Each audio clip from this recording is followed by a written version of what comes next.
The rain fell hard on New Denver that night, turning the streets into rivers of black water and neon reflections. Lena Vasquez pulled her jacket tighter around her shoulders as she walked through the industrial sector, her boots splashing through puddles that soaked through to her socks. She was tired, bone-deep tired. The kind that came from 12 hours of moving freight containers and dealing with broken equipment and angry supervisors. All she wanted was to get home, take a hot shower, and sleep for the next 10 hours. 15 years had passed since first contact. Since humanity learned they were not alone in the universe, now aliens walked among them in designated integration zones. And Elena had grown used to seeing the tall figures of Vulcor warriors in the markets, the delicate forms of Neshan traders in the cafes. The strange and wonderful variety of life that had come to Earth, she did not think about it much anymore. It was just the way things were. The sound came from somewhere to her left. A high-pitched keening that made her stop mid-step. It was not a human sound, but it carried something universal in its tone. Fear, pain. Elena should have kept walking. She knew the industrial sector was dangerous at night, knew that people disappeared in these alleys, and nobody asked questions, but her feet were already moving toward the sound, her heart beating faster in her chest. She had been a paramedic once, before the burnout and the nightmares drove her to quieter work. That instinct never died. That need to move towards suffering instead of away from it. The alley opened up before her, and what she saw made her blood run cold. A Velcro cub huddled against the wall, his golden eyes wide with terror, his small body shaking. He could not have been more than 6 years old in human terms. His scales still soft and gray instead of the hardened black armor of adults. Around him stood 5 men in dark clothes and masks, weapons drawn, voices harsh and cruel. On the ground nearby lay a body, a full-grown Velcro warrior with 3 holes in her chest, her eyes staring at nothing. "Grab the little monster," one of the men said.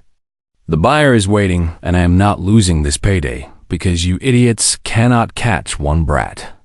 Elena understood in an instant what she was seeing: trafficked alien extremists who saw the integration zones as hunting grounds.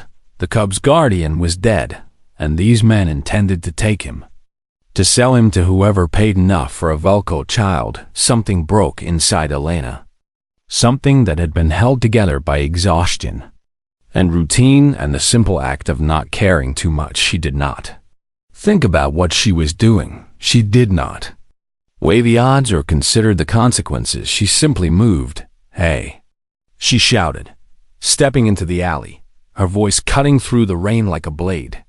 The men turned, surprised, their weapons swinging toward her. "Walk away, lady," the leader said. "This is not your business, and you do not want to make it your business." Elena looked at the cub, at his terrified eyes, at the way he pressed himself against the wall, like he was trying to disappear. She looked at the dead guardian on the ground, at the blood mixing with rainwater. "No," she said, and she stepped forward, placing herself between the guns and the child. The first bullet hit her shoulder and spun her halfway around, pain exploding through her body like fire. She did not fall. She grabbed a piece of rebar from the ground, her fingers closing around cold metal, and she swung at the nearest man with everything she had. The second bullet caught her in the side. Third punch through her stomach. She kept swinging, kept fighting, her vision going red at the edges. A fourth shot dropped her to her knees, but she crawled forward, putting her body over the cub, shielding him with her flesh and bone. "What the hell is wrong with this woman?" one of the men shouted. 3 more bullets tore through her back. Elena felt each one like a hammer blow, felt her body giving up, felt the darkness creeping in at the edges of her mind. But she did not move from the cub. She could feel him beneath her, trembling. His small claws gripping her jacket. Sirens wailed in the distance, growing closer. "Forget it. We need to go," the leader yelled, and Elena heard footsteps running, Splashing through puddles, fading away the rain kept falling. Elena lay there, her blood pooling beneath her, her breath coming in short, wet gasps. She could not feel her legs anymore. She could not feel much of anything except the cold. But the cub was alive. She could feel his heartbeat against her chest. Fast and frightened but alive, golden eyes appeared in her fading vision, the cub crawling out from under her, staring at her with an expression she could not read. His mouth moved, but she could not hear the words. Everything was getting so far away. The last thing Elena saw before the darkness took her was those golden eyes, wide and unblinking, filled with something that looked almost like wonder, like he had never seen anything like her. Before, like she was impossible. The sirens grew louder, voices shouted, hands lifted her onto something soft, but Elena was already gone, falling into a darkness deeper than sleep. Her body broken and bleeding, held together by nothing but stubbornness and the fading warmth of a child she had saved. She died on the find way to the hospital. Her heart stopped beating, and the monitors screamed, and the paramedics fought to bring her back. She died again on the operating table, 8 bullets being pulled from her body one by one, her organs failing, her blood pressure crashing. Twice they lost her. Twice they brought her back. The doctors would later say it was a miracle, that no human should have survived what she went through. They did not understand that Elena Vasquez had never been good at doing what she should. Somewhere in the darkness, in the space between life and death, Elena held on. She did not know why. She did not know what was waiting for her if she woke up. But something in her refused to let go, refused to stop fighting, refused to accept that this was the end. The cub was alive. That was enough. That had to be enough. And so Elena Vasquez, former paramedic, freight coordinator, nobody special, did the impossible. She survived. Elena woke in pieces, her consciousness returning in fragments like broken glass, slowly fitting back together. First there was sound, the steady beeping of machines, the soft hum of medical equipment, voices speaking in hushed tones somewhere nearby. Then there was pain, a dull throbbing ache that seemed to fill every part of her body, held at bay by whatever drugs they had pumped into her veins. Finally there was light, harsh and white, filtering through her eyelids until she forced them open. The hospital room swam into focus around her. White walls and chrome fixtures and the smell of antiseptic that she remembered from her paramedic days. She tried to move and immediately regretted it as agony shot through her torso like lightning. Easy, a voice said, and a nurse appeared at her side, gentle hands pressing her back down. You have been through a lot, and you need to rest. Elena tried to speak, but her throat was dry and cracked, producing only a harsh whisper. The nurse gave her water through a straw, and she drank greedily, the cool liquid soothing her parched mouth. How long? She managed to ask. 6 weeks, the nurse said. And Elena felt the world tilt sideways. 6 weeks. She had been unconscious for 6 weeks. The nurse explained what had happened, speaking slowly and carefully, watching Elena's face for signs of distress. 8 bullets had been pulled from her body. 1 had collapsed her lung. 2 had shattered her ribs. 1 had severed an artery. She had died twice on the operating table and had been brought back both times through a combination of skill, technology, and what the doctors could only call impossible luck. You should not be alive, the nurse said, and there was wonder in her voice. The surgeon said they had never seen anyone survive injuries like yours. Elena closed her eyes, memories flooding back the alley. Rain the men with guns, the cub, the child, she said, her eyes snapping open. The Vulcor cub, is he okay? The nurse smiled, a warm expression that softened her professional demeanor. He is perfectly fine. Thanks to you, she said. Not a scratch on him. Relief washed through Elena like a wave, loosening something tight in her chest. She had not done it for nothing. The boy was alive over the next few days. Elena learned more about what had happened after she lost consciousness. The cub she had saved was named Chiron Vio.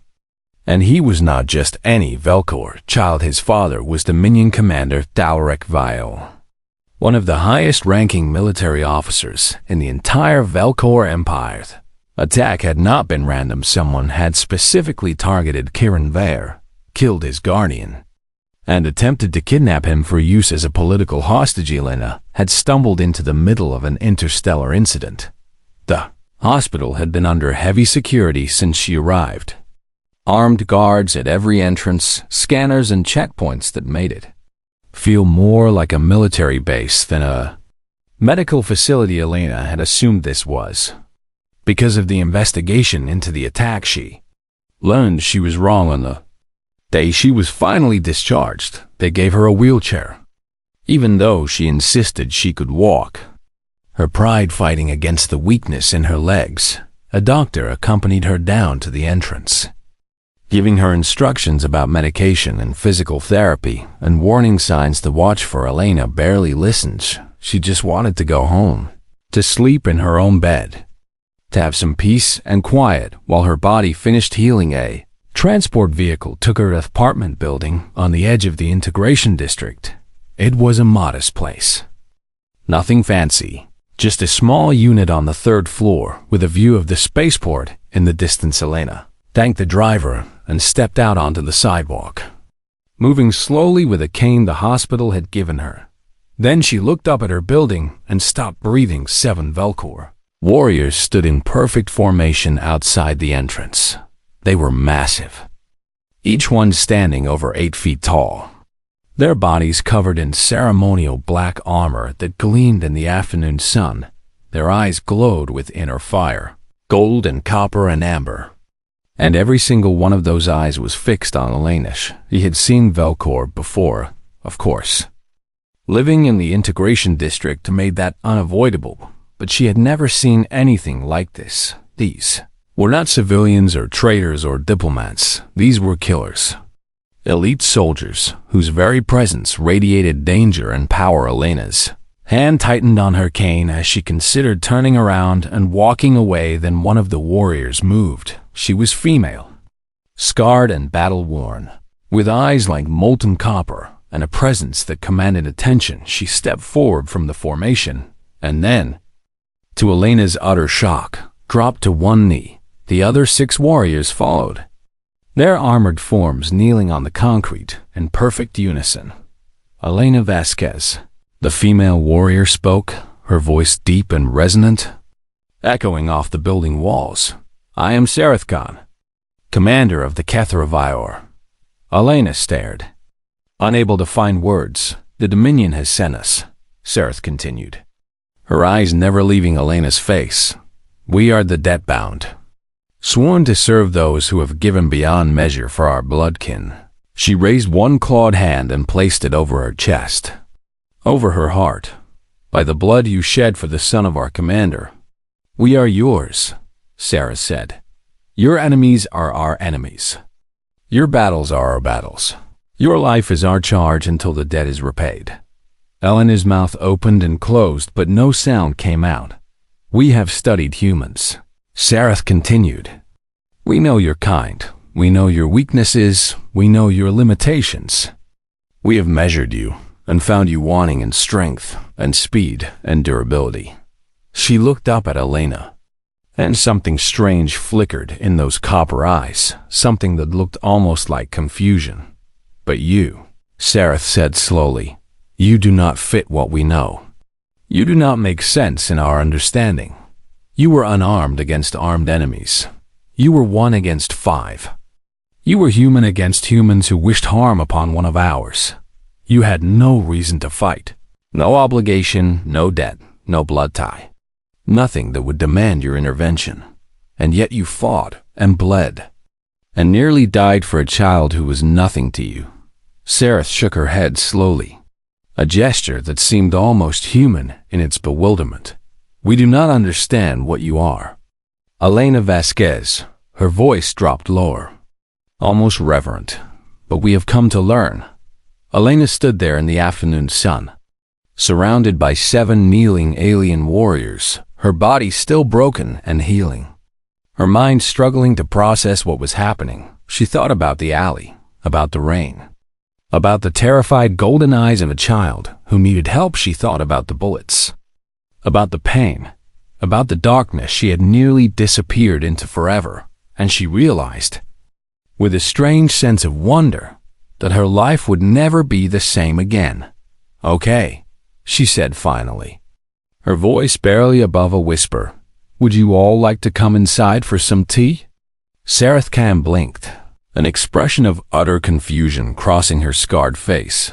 It was not the response she had expected, but then again, nothing about Elena Vasquez was what she had expected.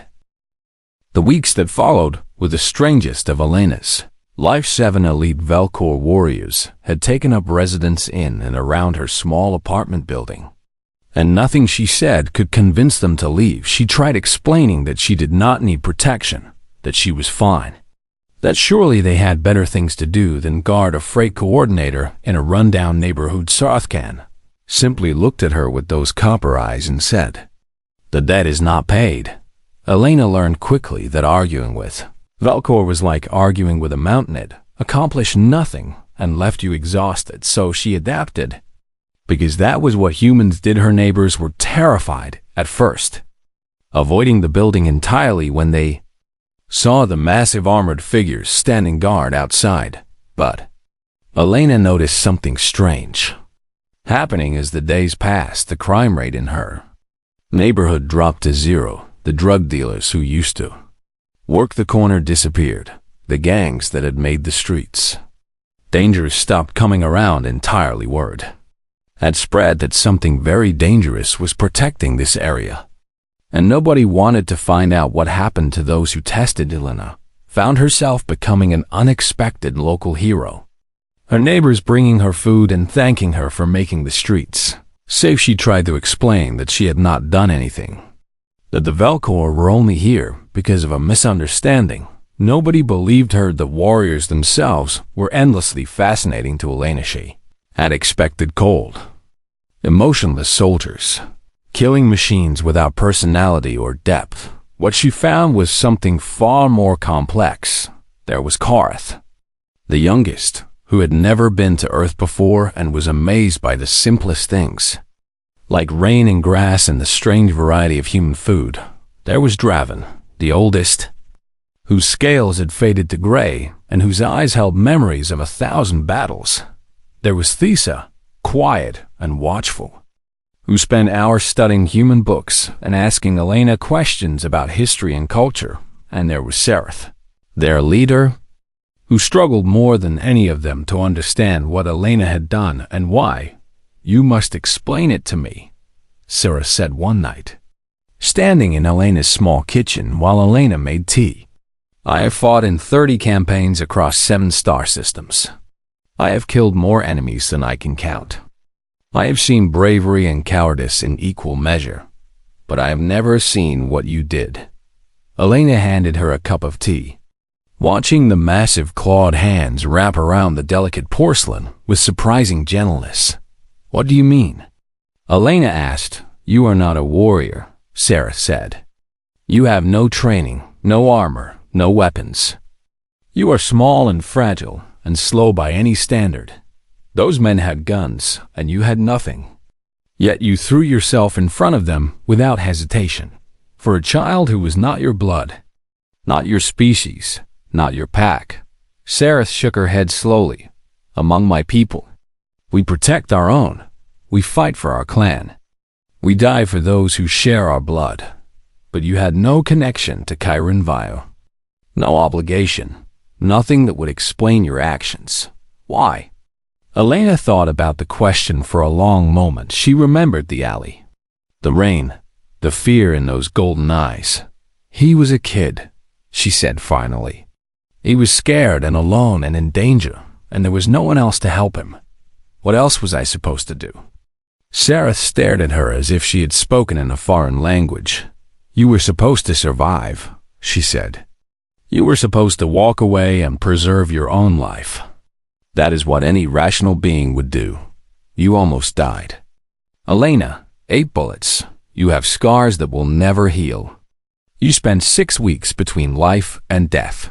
For what? Elena smiled, a small sad expression that Sareth could not quite read. For him, she said simply, for the chance that he might live even if I did not. Something shifted in Sareth's eyes. Something that looked almost like pain. We have a word in our language, she said quietly. Velkith. It means the fire that does not know it should die. I always thought it was a myth. A story we told about impossible heroes from ancient times.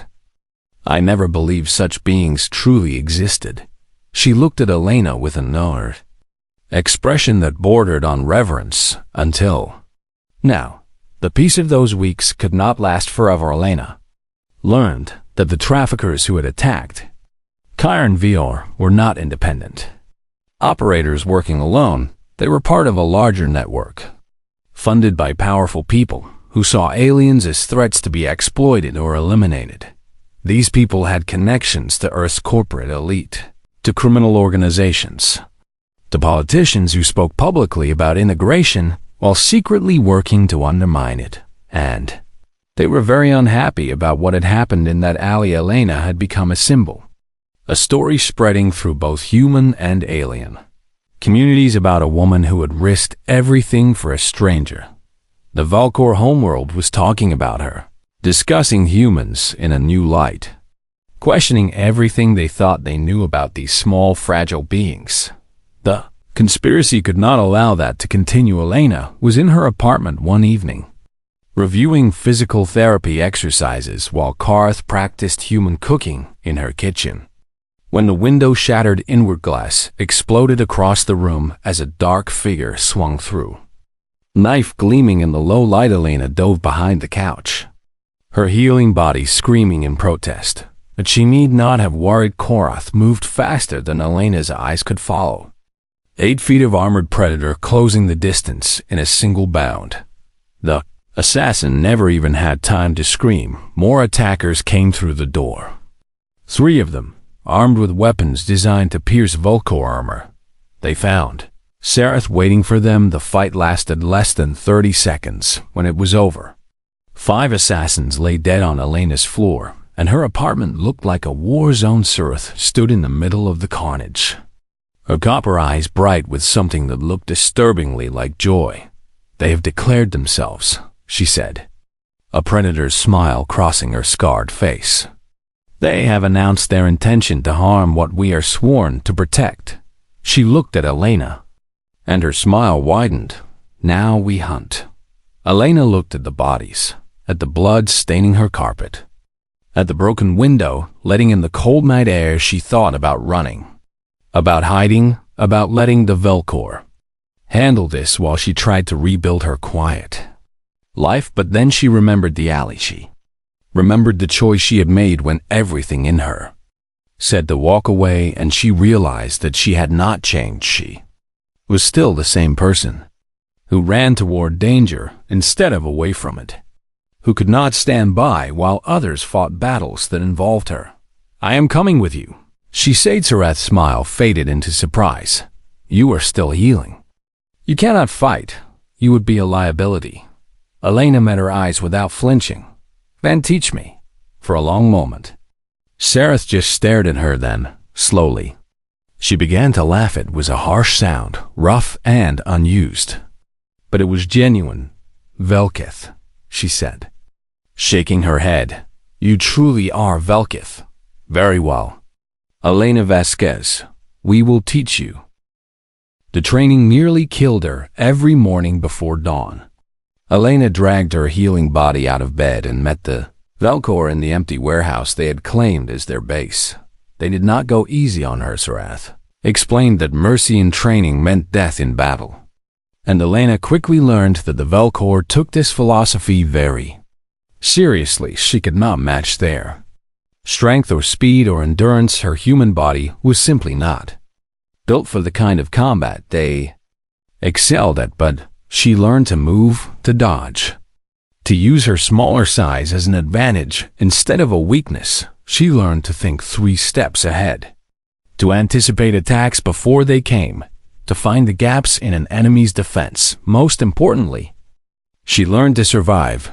The Velcor watched her with growing fascination as the weeks passed. They had never trained a human before, had never seen one of these fragile beings push themselves to the breaking point, and then push further. Elena collapsed from exhaustion more times than she could count, her body giving out, her muscles screaming, her wounds threatening to tear open, and every time she got back up. "This is what we do not understand," Kara said to her one evening, helping her wrap bandages around her bruised ribs. "You know you cannot beat us. You know your body is weaker. You know you will fail, but you keep trying. Why?" Elena winced as the bandage tightened. "Because giving up is not an option," she said. "Because the only way I truly lose is if I stop trying." Korath tilted his head, golden eyes thoughtful. "Among my people, we respect strength above all else," he said. "But I am beginning to think we have misunderstood what strength truly means." The hunt began in the Undercity of New Denver. In the dark places where law enforcement did not go and criminals made their kingdoms, the Velcor tracked the assassin's trail through a network of informants and terrified witnesses. Following the threads of the conspiracy upward through layers of protection and secrecy, Elena proved her worth in unexpected ways. She could go places the Velcor could not. Could talk to people who would never speak to alien warriors. She understood human behavior in ways they did not. Could read expressions and body language that meant nothing to them more than once. Her insights saved them from walking into traps that would have cost Livesareth began to look at her differently as the hunt progressed, not as a burden to be protected, but as a valued member of the pack. "You think like prey," Sareth told her one night. And Elena bristled at the words until Sareth continued. "That is not an insult. It is an advantage. We Velcor are predators. We think in straight lines, attack and destroy, and move on. But you think in circles. You see the dangers we miss, the traps we would blunder into. You make us better." The trail led them from the Undercity to the corporate towers of New Denver's financial district, to private clubs where the wealthy and powerful made deals that shaped the future of worlds. Elena infiltrated a charity gala while the Velcor waited outside, her scars hidden beneath an elegant dress, her face made up to hide the exhaustion in her eyes. She smiled and laughed and pretended to be someone she was not, all while listening and watching and gathering information. By the end of the night, she had a name: Marcus Webb, CEO of Webb Industries, a man whose public face spoke of progress and integration while his private dealings funded the trafficking networks that preyed on alien refugees. He was the one who had ordered the attack on Karen Vor, was the one who wanted Elena dead. The final target was a corporate black site on a space station orbiting Mars, a place where Webb conducted his most illegal operations far from Earth's laws and oversight, getting their required calling in favors, bribing officials. And one very tense moment when Elena had to talk their way past a security checkpoint while the Velcor waited with weapons ready. But they made it. Station was a fortress of steel and glass floating in the void, filled with armed guards and automated defenses that would have slaughtered any normal assault team. The Velcor were not normal. They moved through the station like ghosts made of violence, silent and deadly, leaving bodies in their wake. Elena stayed close to Sareth, her training keeping her alive in situations that would have killed her months ago. She was not their equal, would never be their equal, but she was no longer helpless. They found Marcus Webb in his private office at the heart of the station, surrounded by screens showing financial data and surveillance feeds. He was a small man, well-dressed and groomed, with the soft hands of someone who had never done physical labor in his life. He looked up as they entered, and to his credit, he did not scream or beg.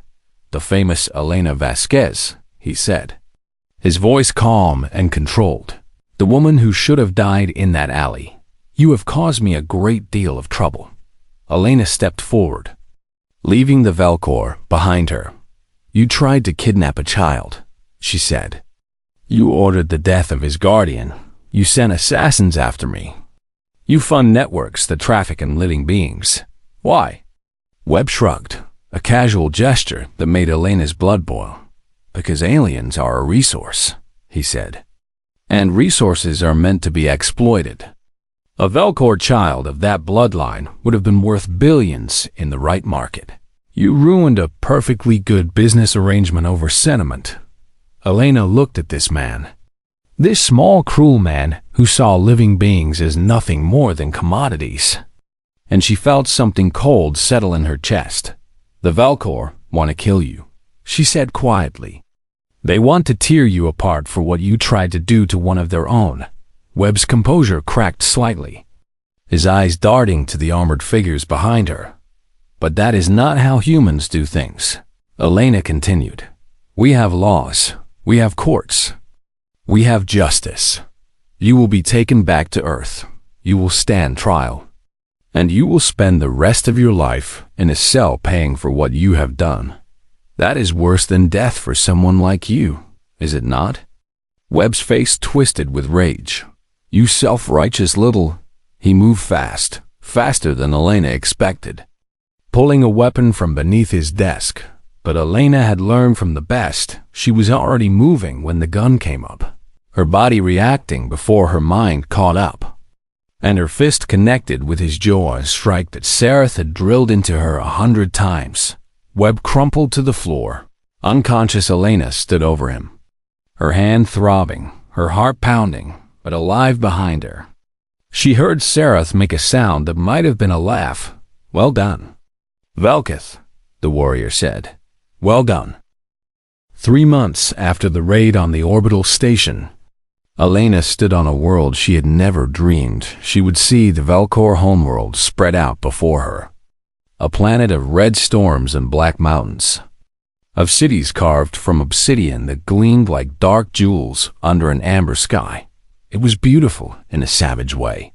Harsh and unforgiving and utterly alien, she was the first human to set foot here as a guest of honor, rather than a diplomat or traitor commander. HFY himself had requested her presence, and the Velcor Dominion Council had unanimously approved. Elena still did not fully understand why she was here. The conspiracy had been dismantled, Marcus Webb and his network exposed. The traffickers scattered and destroyed justice had been served on both Earth and in Velcor space. The debt should have been paid, but Sareth had simply shaken her head when Elena said, "This, you still do not understand," she had said. "Some debts cannot be measured. Some actions change the shape of the universe itself. What you did in that alley changed everything. Elena, you just do not see it yet." The Dominion Council chamber was vast, carved from a single piece of black stone that seemed to drink in the light.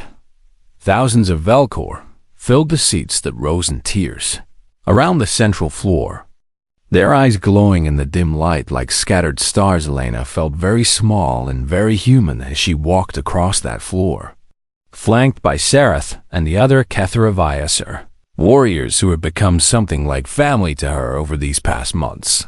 But she kept her head high and her back straight, refusing to show fear. She had faced worse than this. A high platform rose at the far end of the chamber, and on it stood a figure that commanded attention simply by existing. Commander HFY was massive, even by Velcor standards, his scales blackened by age and battle, his eyes burning with an intelligence that seemed to see through everything they touched. Beside him stood a smaller figure, and Elena's heart clenched when she recognized those golden eyes. Chiron Vare had grown in the months since she had last seen him, his scales beginning to harden, his posture more confident. But when he saw Elena, all that composure vanished. He ran. His father made no move to stop him as Chiron raced across the chamber floor, his small body moving faster than should have been possible, until he crashed into Elena with enough force to stagger her.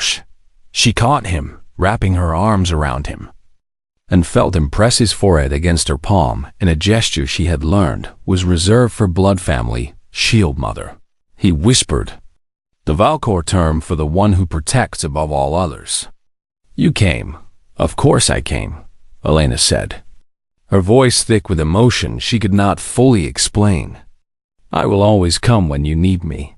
The chamber had gone silent. Thousands of Valkor watching this display with expressions Elena could not read. Then Commander Thalric Vyar spoke, his voice filling the space like thunder.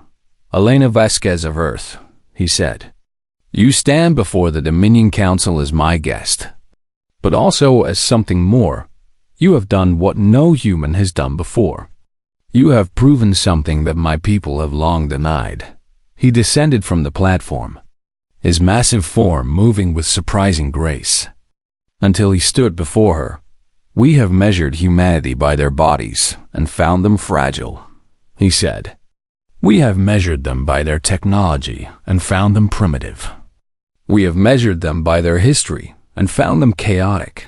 His eyes met hers, and Elena saw something there that she had never seen in a Valkor before. Respect. We measured wrong. The chamber erupted in murmurs, voices rising in surprise and confusion. Thalek raised one hand and silence fell instantly. This human had no obligation to my son, he continued. No debt bound her, no blood connected her, no gain awaited her. She faced death for a child not her own, not her species, not her world. And when death tried to claim her, she refused. He turned to address the full council, his voice ringing off the stone walls. The Valkor have prided ourselves on being the galaxy's greatest warriors for 10,000 years. We have conquered worlds and defeated empires. We have made the stars themselves tremble at our name. But I ask you now, what is a warrior who only fights for themselves? We have spent 10,000 years perfecting the art of death. His voice dropped, heavy with meaning. Humanity has spent 10,000 years perfecting something far more dangerous. The will to die for someone else's tomorrow. The council voted that day. And for the first time in Valkor history, an alien species was offered a full military alliance as equals, not clients. Not subordinates, not protectorates, equals. Elena was granted the title of Keth Sora, Shield Mother of the Dominion. The first non-Valkor to ever hold an honor name. She accepted it in a daze, barely comprehending the weight of what was happening later, after the ceremony. She stood on a balcony overlooking the Obsidian City as the red sun set beneath the horizon. Earth stood beside her, the scarred warrior who had gone from confused guard to trusted friend to something that felt almost like sister. The Cathara VR's debt is technically paid, Sarah said. The council has ruled that your actions have balanced the scales. We are free to return to regular duty. Elena's heart sank, though she tried not to show it. I understand, she said. You have your own lives, your own duties. I never expected you to stay forever. Sareth made a sound that might have been a laugh. You still do not understand us at all, do you? She turned to face Elena, and her copper eyes were warm in a way Elena had never seen before. We are choosing to stay, she said. Not because of debt or duty or honor, but because you have given us something we did not know we were seeking. Purpose. Elena, real purpose. The kind that comes from protecting. Something worthy rather than simply destroying enemies. Elena felt tears prickling at her eyes and blinked them back. I am just a freight coordinator from New Denver, she said. I am nobody special. Sarah shook her head slowly. That is what humans do not understand about themselves, she said. You think your fragility is weakness, but you have turned it into your greatest weapon. You know you can break. And you stand anyway. You know you can die. And you protect anyway. You know the universe is vast and uncaring. And you choose to care anyway. She looked out at the alien sky, at the stars beginning to appear as the sun vanished below the horizon. The galaxy has never seen anything like you. she said quietly. And I do not think it is ready. Elena stood there on the balcony of an alien world, surrounded by warriors who had become family, carrying a title she had never sought, changed forever by a choice she had made in a rain-soaked alley on a night that seemed like a lifetime ago. She thought about the child she had saved, about the bullets she had taken, about the woman she had been and the woman she had become, and she smiled, because in the end, it had never been about being strong or fast or powerful. It had been about being human, about refusing to walk away when someone needed help, about standing up even when standing seemed impossible. That was the gift humanity had to offer the galaxy. Not strength, not technology, not conquest, just a simple, stubborn, beautiful insistence that some things were worth dying for, even when they were not your own, even when no one would ever know, even when the darkness seemed endless and the odds seemed hopeless. Humans stood anyway, and that, Elena realized, was the most dangerous thing in the universe, because nothing could stop a being who had already accepted the cost of doing what was right. The stars blazed overhead, countless worlds spinning in the endless dark, and somewhere among them, a new story was beginning, the story of humans and Velcor standing together, the story of what happens when fragility becomes strength, the story of one woman who took 8 bullets for a stranger and changed everything.